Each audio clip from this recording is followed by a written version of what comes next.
moment in your life that you did not want to forget? My name's Jess, and I can remember this one time that I was sitting on the beach in Palm Beach, Florida. The water was so blue, the sun was shining, the temperature was perfect, and I remember sitting there on the beach not wanting to forget that moment. So I took a picture. Actually, I took a couple hundred pictures, so I would not forget that moment and that view and that water. It was amazing. Maybe like me, you use reminders or pictures to help you remember things that matter to you. Because we all know how easy it is to forget, right? We go on the best vacation ever, but then it's back to school and real life and the normal routine of things. You have an epic game-winning shot in the championship, but then the season ends and it's on to the next sport. The moment happens, but then you move on and forget.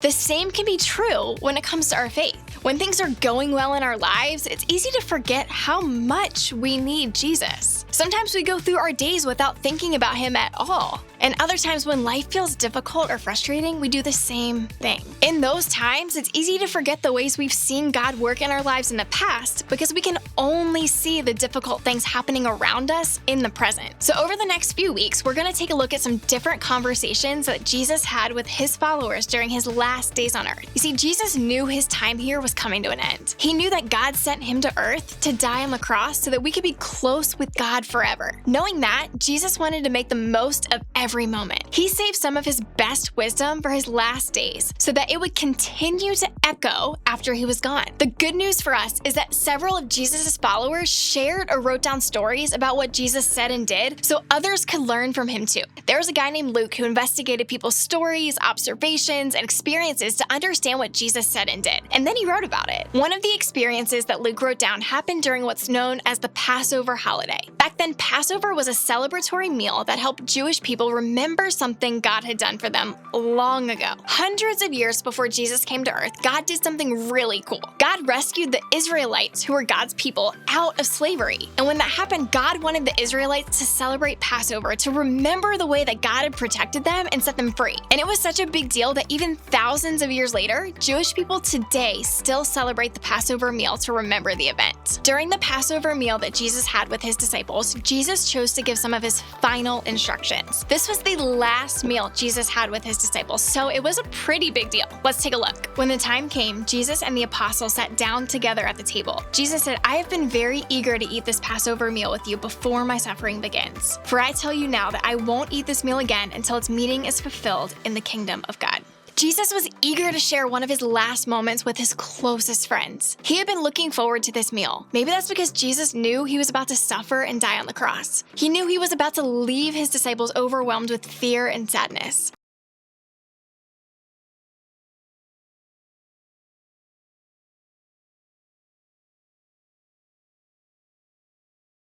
Jesus wanted to make sure they would remember all the things he taught them. So here's what he did. Then he took a cup of wine and gave thanks to God for it. Then he said, "Take this and share it among yourselves, for I will not drink wine again until the kingdom of God has come." He took some bread and gave thanks to God for it. Then he broke it in pieces and gave it to the disciples, saying, "This is my body, which is given for you. Do this in remembrance of me." After supper, he took another cup of wine and said, "This cup is the new covenant between God and his people, an agreement confirmed with my blood, which is poured out as a sacrifice for you." What's cool about this story from Luke is that Jesus actually gave us a great way to remember him. While Jewish people used Passover to remember what God had done for them, we have communion. That's what Jesus was demonstrating when he broke bread with his disciples that day. And when we participate in communion, we're remembering together what Jesus has done and is doing in our lives. With his disciples, Jesus used bread and wine to help them remember him. And Jesus did this on purpose. You see, the Israelites were familiar with how God had used bread and wine throughout their story. And now bread and wine were no longer just things to eat. The bread and wine were symbols of remembrance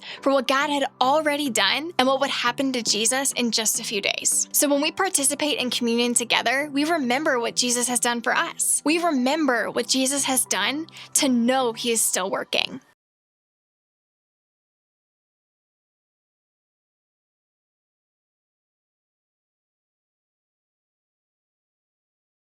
Think of it like this. When I look back at that picture from the beach, it reminds me of my trip there and my time there on the beach. And the same is true with our faith. When life gets hard or when you feel discouraged, you can remember what Jesus has done for you in the past to remind you that he is still working for you right now. Jesus told his disciples to remember.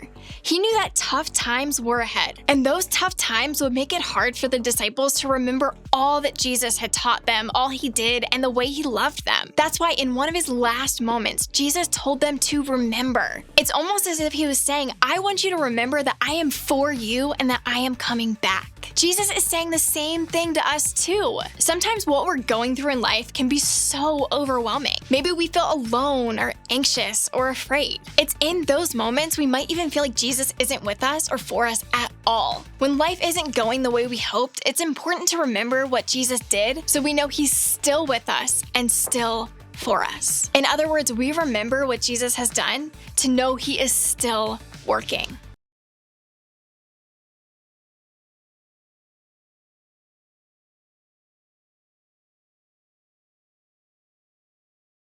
What would look different about our lives if we decided to remember what Jesus has done for us? I think it would change the way we see our circumstances. It would help us see God working in the good things and give us hope that God is still working in the tough things. And here's how you can start. First, make a list. Make a list of all the things you've seen God do in your life or the lives of others close to you. Let this list encourage you and give you hope that Jesus is still working. Then choose a reminder. In the same way Jesus chose bread and wine as his reminders for his disciples, choose something in your life to be a reminder of what Jesus has done and is doing in your life. And finally, look for God. It could be as simple as asking yourself, where did I see God today? That's a great question to remind you to look for God working in your life every single day. Can you imagine what might change in your life if you started remembering what Jesus has done? I know it might not be an easy thing to do because it requires us to remember, and sometimes remembering can be difficult. But what if we just start with remembering one thing Jesus has done? I think it could change a lot more than you think.